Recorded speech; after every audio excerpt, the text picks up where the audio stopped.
똑똑한 사람이 어떤 사람인지에 대한 기준은 매우 복잡한 문제입니다. 다양한 분야에서 똑똑한 인간의 기준이 다르기 때문입니다. 예를 들어 수학적인 문제에 뛰어난 사람은 또래보다 더 똑똑해 보일 수 있지만 그 사람이 예술의 기술에 대해 별로 잘 알지 못한다면 그가 그리 똑똑해 보이지 않을 것입니다. 그러므로 똑똑한 사람의 기준은 어떤 분야에서 뛰어난가에 따라 다릅니다. 다른 사람들과 비교할 때 더 똑똑해 보이는 사람은 이미지나 자신감을 높일 수 있지만 실제로 똑똑한 사람이라고 할 수는 없습니다. 따라서 똑똑한 사람의 기준을 분석하기 위해서는 그 사람이 속한 분야의 기준을 살펴볼 필요가 있습니다. 첫 번째로 학교에서의 성적이나 학업을 기준으로 똑똑한 사람을 판별할 수 있습니다.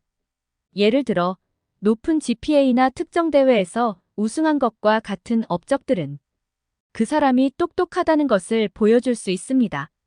하지만 이는 그 분야에서만 뛰어나다는 것을 의미하며 다른 분야에서는 별로 뛰어나지 않을 수 있습니다. 두 번째로 한 가지 분야에서 아주 깊게 이해하고 있거나 전문화된 지식을 가지고 있는 사람은 똑똑해 보입니다. 예를 들어 의학 분야에서 전문 지식을 가진 의사나 물리학 분야에서 수많은 논문을 발표한 학자는 자신의 분야에서 높은 지식 수준을 보여주며 똑똑한 사람으로 인식됩니다. 세 번째로 문제를 해결하는 능력이나 창의적 사고 능력도 똑똑한 사람인지를 판별하는 데 중요한 기준입니다. 어려운 문제를 해결하거나 새로운 방법을 창조해내는 사람은 높은 지능의 소유자로 인식됩니다. 예를 들어 스티브 잡스처럼 창의적인 제품 아이디어를 내놓고 상업적으로 성공시킨 업적을 가진 사람은 똑똑하다고 여겨집니다.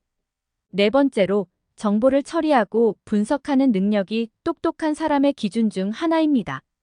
정보를 빠르게 정리하고 분류하며 유용한 패턴을 추출할 수 있는 사람은 지적 수준이 높은 것으로 여겨집니다. 예를 들어 분야별 뉴스를 매일 수집하고 이를 빅데이터로 분석하여 얻은 유의미한 정보를 쉽게 이해하고 활용할 수 있는 사람은 똑똑하다고 인식됩니다. 다섯 번째로 사회성과 인간관계를 처리하는 능력은 똑똑한 사람의 기준 중 하나입니다. 다른 사람들과 효과적으로 의사소통하고 협력하는 것이 생활에서 긍정적인 경험을 가져다주며 이는 사람들이 어느 정도의 지능을 가지고 있는지를 판별하는 중요한 요인입니다. 예를 들어 전략적 인간관계 능력이 뛰어난 사람은 상대방의 니즈를 이해하고 서비스를 제공하는 것이 더 쉽고 효과적이기 때문입니다.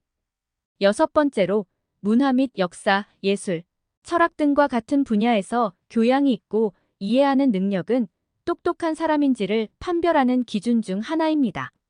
문화와 역사에 대한 이해와 예술, 철학적 이론에 대한 지식을 가지고 있는 사람은 다양한 관점에서 문제를 바라볼 수 있고 이에 따라 문제 해결 능력 또한 높아지기 때문입니다. 마지막으로 창조적이고 혁신적인 아이디어를 생각해내는 능력은 똑똑한 사람인지 판별하는 다른 기준 중 하나입니다. 새로운 아이디어를 제시하며 이를 현실화시켜 인류 발전에 영향을 끼치는 사람들은 우리 사회에서 매우 높은 지위와 인기를 누리며 똑똑해 보입니다.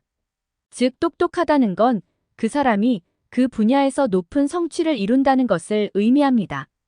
각 분야에서 똑똑한 사람의 기준이 존재하며 이를 기반으로 그 분야에서 뛰어난 성과를 내는 사람이 똑똑한 사람으로 인식됩니다.